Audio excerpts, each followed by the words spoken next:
আমাকে একটু ইংলিশে বুঝান। 15 লাখ কোটি টাকায় কত বিলিয়ন হয়? আমাকে একটু ইংলিশে বুঝান। বাংলা আমি বুঝি না, বাংলা আমি একটু কম সম বুঝি ইদানিং। কারণ সবাই বঙ্গবন্ধুকে নিয়ে যে একটা অ্যানিমেটেড মুভি সামথিং হয়েছিল মুজিব ভাই, সেইটার মধ্যে নাকি 42 কোটি টাকা লাগছিল, সেইটাকে তারা কথায় লিখছে 4211 সামথিং, এরকম করে ভেঙে লিখছে, লক্ষ টাকা লিখছে। সেইটাকে শ্বেতপত্র সম্ভবত দেবব্রত শ্বেতপত্র থেকে 42 লক্ষ এইটাকে প্রসেস করে এখানে বানায় ফেলছে 4211 কোটি। মানে লক্ষর শব্দটাকে রিপ্লেস করে কোটি বানায় ফেলছে। তো সেই জন্য আপনি যখনই বলবেন ইংলিশে বলবেন বিলিয়ন, ট্রিলিয়ন, মিলিয়ন, তাইলে মনে করেন ঠুস ঠাস বদলাইতে পারবে না। ওই গরিব মানুষ কি লেভেলে দেখেন আমাদের মহান নেতা হাদির পরিবারকে 1 কোটি টাকা দেওয়া হয়েছে। এটার নাম কি? অবৈধ অপদেষ্টা। না, আরেক দিকে যাচ্ছি না, আমি কথাটা শেষ করি না, আমি অন্যদিকে যাচ্ছি না, লেট মি ফিনিশ। মানে আপনি যদি সূচনা সুন্দর মতো না করেন আপনি কনক্লুশনটা আনতে পারেন না। সেই জন্য আমি বলতেছি যে দেখেন তাকে 1 কোটি টাকা দেওয়া হয়েছে। 1 কোটি টাকা একটা সুন্দর ডিজিট আমরা বলতে পারি, বাট 15 লাখ কোটি টাকাকে আপনি এখানে কিভাবে এক্সপ্লেইন করবেন আমি আসলে জানি না। এবং যেখানে রূপপুর পারমাণবিক বিদ্যুৎ কেন্দ্র থেকে নাকি 5-7 বিলিয়ন ডলার শেখ হাসিনা, সজীব জয় এবং পুতুল এবং শেখ রেহানা 4জন মিলে গাপ করে ফেলছে। আমরা যেটা শুনে আসছি যে এই যে বাংলাদেশে যতগুলো মেগা প্রজেক্ট আছে প্রত্যেকটা হইছে শেখ ফ্যামিলি, শেখ হাসিনা, সজীব জয়, পুতুল এবং শেখ রেহানা, ওনারা এখান থেকে টাকা মেরে নিয়ে গেছে। টাকা মেরে যদি নিয়েই যায়, প্রত্যেকটা প্রজেক্ট সাকসেসফুলি রান করতেছে কি করে আমাকে একটু বুঝান। রাশিয়ান কোম্পানি থেকে তো বলাই হচ্ছে, বাট আমাদের যে এই যে ডাস্টবিন শফিক যে খাটের ছবি পোস্ট করছে প্রধানমন্ত্রীর, সে নানান ভাবে গলা ফার ফারকে বলেই যাচ্ছে যে শেখ হাসিনার, শেখ ফ্যামিলি, সজীব তথ্যগত ভুল হয়েছে, পাবলিক আবার আমাদের সাইতে ধরবে। মানে 15 লাখ মানে 15 ট্রিলিয়ন হয়, এটা ইউএসডি করলে হয় 1,22,550 মিলিয়ন ইউএসডি। এত কম? ভাই মাথা ঘুরতেছে, বলেন আপনি। 100 বিলিয়ন বিলিয়ন মানে 2 মিলিয়ন ডলারও না ভাই, মানে বুঝতে পারছেন? 122 বিলিয়ন ডলার, 122 বিলিয়ন। আচ্ছা, তাইলে ঠিক আছে, ঠিক আছে। তাহলে ঠিক আছে, তাহলে ঠিক আছে। মানে একটা লেভেল রাখতে হবে। দেখেন যে মেগা প্রজেক্ট গুলোর কথা বলা হয় যে ওখান থেকে শেখ হাসিনা এবং সজীব জয় এবং পুতুল এবং শেখ রেহানা টাকা মেরে নিয়ে গেছে, তাহলে সেই প্রজেক্ট গুলো রান করতেছে কি করে সাকসেসফুলি? এটা কি সম্ভব? একটা প্রজেক্টে যদি আপনি সিংহভাগ মানে 4 ভাগের 3 ভাগ যদি আপনি খেয়ে ফেলেন, ওই প্রজেক্টটা আপনি দাঁড় করানো দূর, ফাউন্ডেশন পর্যন্তই যেতে পারবেন না, আগেই স্টপ হয়ে যাবে। সেখানে দেখেন আরে 122 বিলিয়ন ডলার তো আছেই নাই, এত পুঁজি নাই। সেইখানে প্রত্যেকটা প্রজেক্ট সাকসেসফুলি ডান, এবং দেশে তো দেশের মানুষজন স্বীকার করতেছে। আমাদের রাজনৈতিক নেতা বলেন, আমাদের দ্বিতীয় বৃহত্তম রাজনৈতিক দল যে বিএনপি, তার যে বর্তমান প্রধান, ভারপ্রাপ্ত থেকে বর্তমান মহাসচিব তারেক জিয়া, সে পর্যন্ত স্বীকার করতে পারতেছে না যে আমাদের এই মেগা প্রজেক্ট গুলো কতটুকু কাজে আসছে। সে বলতেছে এগুলো করার কোনো দরকার ছিল না, আসলে মেট্রো রেল তেমন কোনো কাজের না, আমাদের মনোরেল দরকার।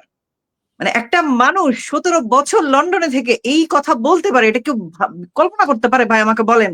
সেখানে তারা মানুষজন আসলেই বলছেন না দুর্নাম করতেছেন? না, আসলেই বলছে। আমি আমি আমি আমি ব্লগ দিয়ে ইন্টারনেট চালাই না, আপনাকে বুঝতে হবে। সেই জমানা পার করে ফেলছি। সেইখানে এই দেশের জনগণকে ডাস্টবিন বলতে পারে, এটা অস্বাভাবিক কিছুই না। ডাস্টবিন শফিক বুঝাইতেছে যে শেখ হাসিনা কতটা দুর্নীতিবাদ ছিল, সেটা তো ভাই আমরা 5 আগস্টে দেখে ফেলছি। আজকে ডাস্টবিন শফিককে পোস্ট করলি কি না করলি কি 5 আগস্টে, মানে আমি সব সময় এই টপিকটা নিয়ে কথা বলতে চাইতাম, যেহেতু আমি মেয়ে মানুষ, আমার কাছে ঘর সাজানোটা খুব শখের, খুব আহ্লাদের একটা ব্যাপার। সেইখানে আমি গিয়ে মনে করেন যখন দেখলাম যে 5 তারিখে মানুষজন হুড়মুড় করে আমাকে মাঝখানে ছেড়ে নিছেন কি যেন আমি চোখে দেখি না, হুড়মুড় করে জিনিসপত্র চুরি করে পালাইতেছে। I was literally shocked. এগুলো কি নিতেছস তোরা ফকিন্নিরা? আমার বাসায় যে বুয়া কাজ করতো, পার কাজ 1000 টাকা, তার বাসাতেও এর চেয়ে ভালো ভালো জিনিস আসতো। সে এসে আমাকে বলতো যে আপা আপনার এইটা ভেঙে গেছে, আপনার বাসার ওইটা ভেঙে গেছে। যদিও প্রত্যেকটা জিনিস আমার কাছে মনে হইতো যে নতুন, মাত্র 5-7 বছর হয়েছে আমি কিনছি। সেখানে একজন এত 15 লাখ কোটি টাকা দুর্নীতি করা একজন প্রধানমন্ত্রীর বাসায় ওয়ালটনের ফ্রিজ এসি, ও মাই গড! এগুলা তো গার্মেন্টস সরকারদের বাসায় থাকে ভাই, ওরা কিস্তি দিয়ে কিনে। আমি প্রধানমন্ত্রী শেখ হাসিনার বাসভবনে, গণভবনে, সরকারি বাসা ঠিক আছে, জেনারেলের এসি ছাড়া আমি কল্পনাই করতে পারি নাই। সেখানে ওয়ালটনের এসি, এটা মানা যায়, পিঙ্ক কালার একটা ফ্রিজ, তারপর যেসব গটি বাটি প্লাস্টিকের ডিব্বা, এই ডিব্বা আমি জীবনেও কিনি নাই, কোনোদিনই কিনি নাই। আমি গরিব ছিলাম যখন, একেবারেই মিসকিন ছিলাম যখন, তখনও আমি এরকম গটি বাটি ডিব্বা ইউজ করি না। যেসব পাইরেক্সের থাল বাসন উনি ইউজ করতেন, সেগুলো আমার বাপের বাড়িতে এক্সপায়ার হয়ে গেছে আরো 10 বছর আগে, আমরা ইউজ করি না। মানে আমাদের নতুন ডিজাইন মার্কেটে আসছে, আমরা নতুন ডিজাইন কিনছি, পুরানগুলো বাদ দিয়ে দিছি। বুঝেন অবস্থা। জন টানা তৃতীয়বারের প্রধানমন্ত্রী, উনার ঘর থেকে এগুলো বের হয়েছে যখন 17 বছর শুনে আসছি উনি এত টাকা কামাইছেন, পাইপলাইন দিয়ে ইন্ডিয়াতে ঘ্যাস বেচে দিছে, সেই ঘ্যাস দুর্নীতি করে উনি এত টাকা কামাইছে, রূপপুর থেকে এত টাকা কামাইছে। আমরা কি দেখলাম, তার ঘর থেকে এগুলা বের হইতেছে। আমি তো ভাবছিলাম মানে কয়েক 100 কেজি সোনা বের হবে, হীরা আমরা মুক্তা বের ভাবছিলাম হবে, তো ডায়মন্ড বের হবে। টয়লেটটা কমোডে হওয়ার কথা ছিল স্বর্ণের। মানে ওনার খাট পালঙ্ক হবে এক্সক্লুসিভ ডিজাইনের, যেগুলো দেখলে আমাদের চোখ ধাঁধায়া যাবে। মানে এই খাট, মনে করেন আমি একটা নাম বলবো না, একটা কোন একটা ক্যান্টনমেন্টের গেস্ট হাউসে ছিলাম, বেড়াইতে গেছিলাম বুঝছেন, আমাদের আত্মীয় সূত্রে। তো ওইখানে আমি এর চেয়ে গর্জিয়াস খাট পালং দেখে আসছি ভাই। উনি কেন মান্দাতামলার খাটে পড়ে আছে, মানে এই খাটে উনি শুইতো, এটা ভাইবাই তো আমার আজব লাগতেছে। নিজের একটা কমফোর্ট জোন নাই ওনার। এবং আমরা সবসময় দেখছি উনি অনেক জামদানি পরতেন, অনেক দামি শাড়ি পরতেন। কই ওইগুলা শাড়ি তো আমরা চুরি করতে দেখি না। হ্যাঁ 2-4টা দেখছি জামদানি চোরেরা চুরি করছে, ওই 2-4টাই। এমন কোন প্রুফ তারা দেখাইতে পারে নাই যে শত শত লাখে লাখে দামি দামি জামদানি, এরকম কোন ছবি তো আমরা না, পাই নাই। দামি দামি দামি জামদানি থাকলে অবাক হওয়ার এই কারণে কিছু নাই যে সেটা ওনাকে দুর্নীতি করে কিনতে হয়েছে তা না। কারণটা কি, একজন প্রধানমন্ত্রী সে যদি একটা জামদানি কারখানায় যায়, আপনার কি মনে হয় না যে মালিক তাকে 5টা শাড়ি প্যাক করে উপহার হিসেবে দিলে কি সেটা খুব অন্যায় হয়ে যাবে? কিন্তু যে আপনি কি এইটা জানেন যে ওনাকে কেউ গিফট দিলে উনি তাকে ফিরতে একটা গিফট দিয়ে দিতেন, উনি কারো কাছে ঋণী থাকতেন না। লাইক আওয়ার টিপিক্যাল প্যারেন্টস, যেমন আপনাকে যদি কেউ গিফট দেয়, আপনি পরবর্তীতে তার বাসায় গেলে তার হাতে খালি হাতে যাবেন না কখনো, ঠিক না? এরকম Yes. প্রচুর পোস্ট আমরা ফেসবুকে পাইছি। তবে যে একটা ওনাকে জিনিস ওনার শাড়ির প্রশংসা করছেন, তারপর উনি ওই শাড়িটা ওনাকে প্যাক করে দিয়ে দিছেন, এরকম পোস্ট আমরা দেখছি। উনি উনি কোনো উপহার পাইলে উনি সেটা ব্যবহার করতেন, সার্বক্ষণিক হ্যাঁ ব্যবহার করতেন। হ্যাঁ, এটা খুব যেমন আপনি যে বললেন, এই জন্য আমি এক্সাম্পলটা দিই যে চা শ্রমিকরা যে পাই পয়সা জমায় ওনাকে যে সোনার বালা দিতে দিছিল, ওইটা উনি সংবাদ সম্মেলনে দেখাইছেন যে ওইটা উনি রাফ ইউজ করেন। আপনি ভাবতে পারেন? এখন ওনার হাতে এটা আছে। না, এটা আপনি ভাবতে পারেন? এবং ওরা বলে যে লাগেজে করে নিয়ে গেছে 5ই আগস্ট। ভাই, হেলিকপ্টারে ওঠার সময় 2টা লাগেজ দেখা গেছে, 2টা লাগেজে তো মনে করেন 1 কোটি টাকাই আটবে না। এই লাগেজ অবশ্যই তো ফকিনে বহন করছে তো ওদের লোকই, তাই না? না, এইসব ফকিনীদের বলে আসলে লাভ নাই। ওদের কাছে 1 কোটি টাকা কতগুলা বান্ডেল হয় এই সম্পর্কে ওদের কোনো ধারণা নাই। মানে এই জন্য ওরা বলতে পারে যে এত এত দুর্নীতি করছে, এত লাক্সারি লাইফ লিড করছে। ওনার লাইফে আমি আসলে লাক্সারি তেমন কিছু দেখি না। হ্যাঁ, একজন সরকার প্রধান হিসেবে উনি যে লেভেলে ড্রেস আপ করছেন, দ্যাটস ইট, আর কিছু না। মানুষজন এটা নিয়ে সমালোচনা, ওনার ঘড়ির দাম 5 লাখ টাকা, ওনার ব্যাগের দাম। ভাই, উনি যখন বিদেশে সফরে যাইতেন, ওনার গিফটেই তো ভরে যেত, ওনার তো নিজের আলাদা করে শপিং করার প্রয়োজন ছিল না। এটা তো কার্টেসি। এই কার্টেসি ওরা বুঝে না। দেখেন, সালমান খান ক্যাটরিনার বিয়েতে 10 না 20 কোটি টাকার একটা গাড়ি গিফট করছে তার এক্স। আর সেইখানে শেখ হাসিনা একজন এমন সাহসী একজন প্রধানমন্ত্রী, একজন নেত্রী, সে যখন কানাডা যাইতো, আমেরিকা যাইতো, লন্ডন আসতো, তারপর ধরেন ইউরোপের অন্যান্য কান্ট্রি, যে কোনো দেশে সরকারি সফরে যাইতো, যেটা এখন আমাদের নুনুস করতেছে।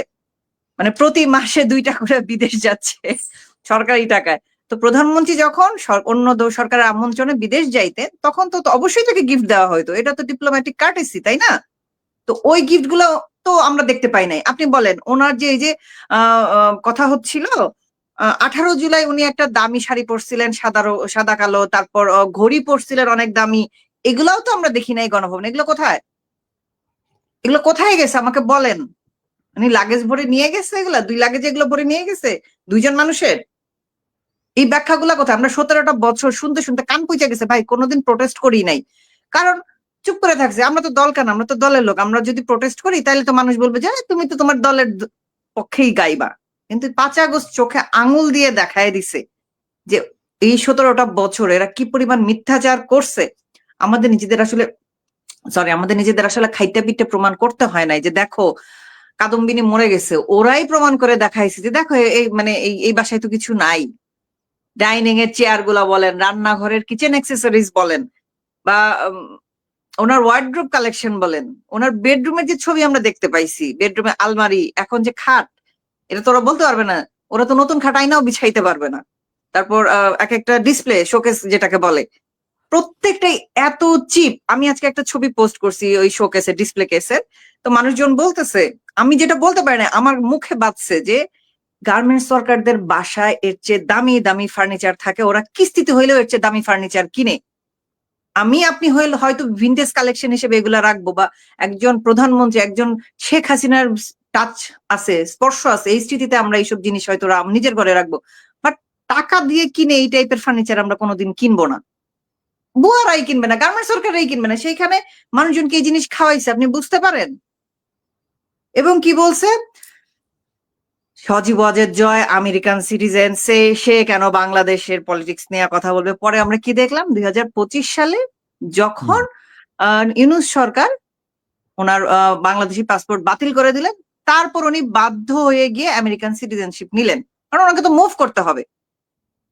সেটা তো আমরা এইটা নিয়েও প্রপাগান্ডা চালাইছে। আপনি ভাবেন ব্যাপারটা, যে সারাটা জীবন শোনা আসছে এরা কেউই দেশের নাগরিক না, এরা যেহেতু আমেরিকাতে থাকে।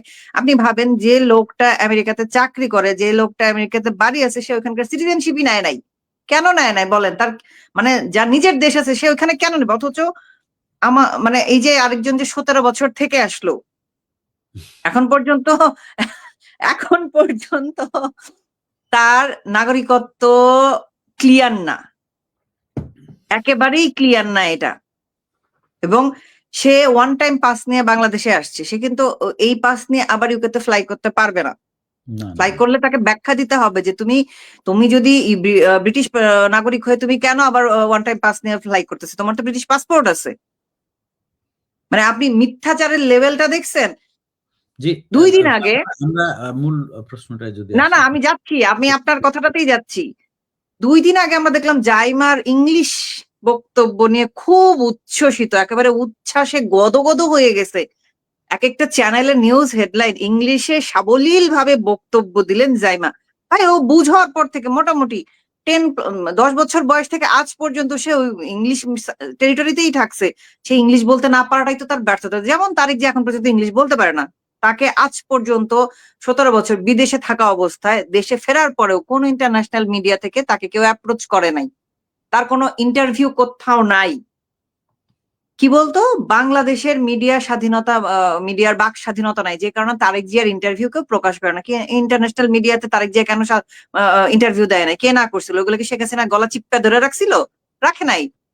এদিকে দেখেন, মিথ্যাচার যে ওরা করে, এটা প্রমাণটা আপনাকে দেই।